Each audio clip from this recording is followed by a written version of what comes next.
SSL certificate install করার জন্য আমরা এখন সি প্যানেলে যাচ্ছি। সি প্যানেলে যাওয়ার পরে আপনাদের হোস্টিং এর যার সি প্যানেল অ্যাক্সেস করার আসলে আলাদা সিস্টেম থাকবে। ওটা দেখে আপনারা আপনাদের সি প্যানেল লগইন করবেন। তো আমি আমার এই ডোমেইনের বা হোস্ট ইউজার নেম পাসওয়ার্ড দেওয়ার পরে লগইনে যাচ্ছি।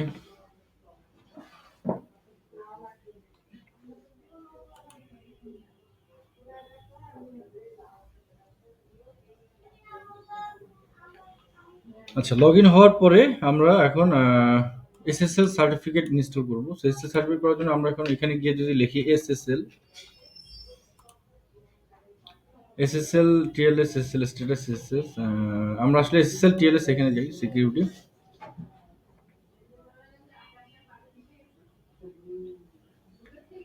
আচ্ছা, এসএসএল ইনস্টল করার জন্য সার্টিফিকেটটা তো আসলে আমরা এখনো পাইনি। সো আমরা সার্টিফিকেটটা যখন পাবো এখানে আমরা ইনস্টল করব। আমরা এখন আসলে ডোমেইন ভ্যালিডেশন করতে আসছিলাম। সো ডোমেইন ভ্যালিডেশনের জন্য আমরা আসলে ফাইল ম্যানেজারে যাব।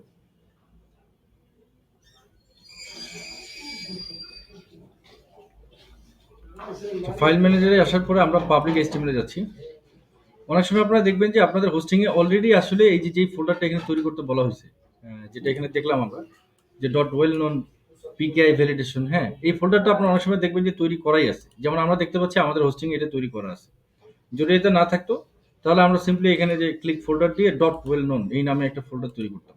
এরপরে এই ফোল্ডারটার ভিতরে ঢোকার পরে পিকেআই ভ্যালিডেশন এটাও আসলে আমার তৈরি করা আছে। এটা আসলে কেন আছে, অনেক সময় দেখবেন কিছু হোস্টিং আমাদেরকে হোস্টিং এর সাথে ফ্রি একটা এসএসএল দিয়ে দেয় সাথে ওই ডোমেইনের সাথে। সো ওটা যখন হয় তখন আসলে অটোমেটিক এই সার্ভারটাই এই ফোল্ডারগুলি তৈরি করে। তো যদি না থাকতো তাহলে আসলে আমরা এটা তৈরি করতাম। সো আমাদের এখানে তৈরি করাই আছে। সো আমরা তাহলে এই ফোল্ডারের মধ্যে ঢুকতেছি। আচ্ছা, এর আগের একটা আমাদের ফাইল ছিল অথ ফাইল, এটা আমরা ডিলিট করে দিচ্ছি। নতুন হোস্টিং এর ক্ষেত্রে এটা আসলে থাকবে না। তখন আমরা ওই ফোল্ডারটা আর এই ফোল্ডারটা তৈরি করব। এই ফোল্ডারটার ভিতরে এখন আমরা আমাদের যে ফাইলটা আছে এই ফাইলটাকে আপলোড করব।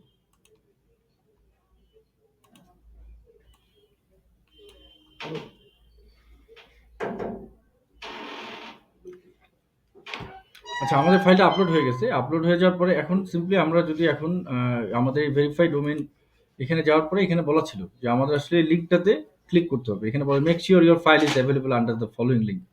তো আমরা আসলে এই লিঙ্কটাতে আমরা ফাইলটা তৈরি করছি। আমরা চেক করি যে আসলে ফাইলটা আপলোড হয়েছে কিনা ঠিকমতো। এখানে যদি আমি ক্লিক করি, হ্যাঁ, আমরা এই যে একটা ফাইল দেখতে পাচ্ছি, টেক্সট একটা লেখা আসছে।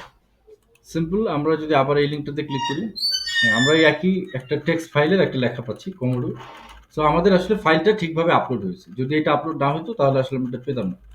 সো এখন এটা হওয়ার পরে আমরা সিম্পলি নেক্সট স্টেপে চলে যাই। যাওয়ার পরে ভেরিফাই ডোমেইন, আমরা ভেরিফাইতে ক্লিক করব।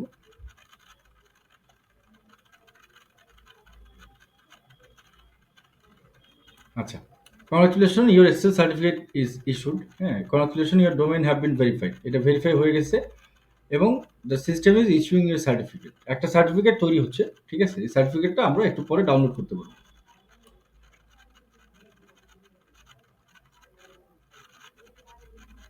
ওকে, the certificate has been issued and is ready for installation. মানে সার্টিফিকেট ইস্যু হয়ে গেছে, আমরা এখন এটাকে ইনস্টল করব।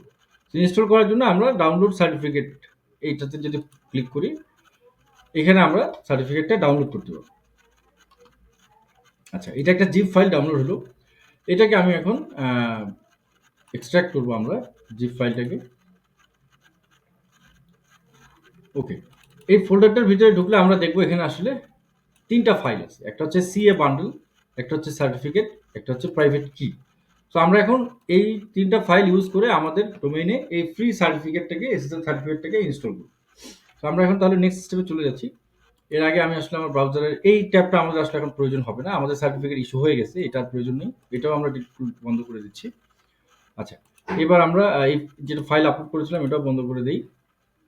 এটাও বন্ধ করে দিচ্ছি। এখন আমরা সরাসরি চলে যাচ্ছি এসএসএল, যেটা আমাদের ইনস্টলের জায়গা। এসএসএল এর কাছে এসএসএল যদি যাই এখানে,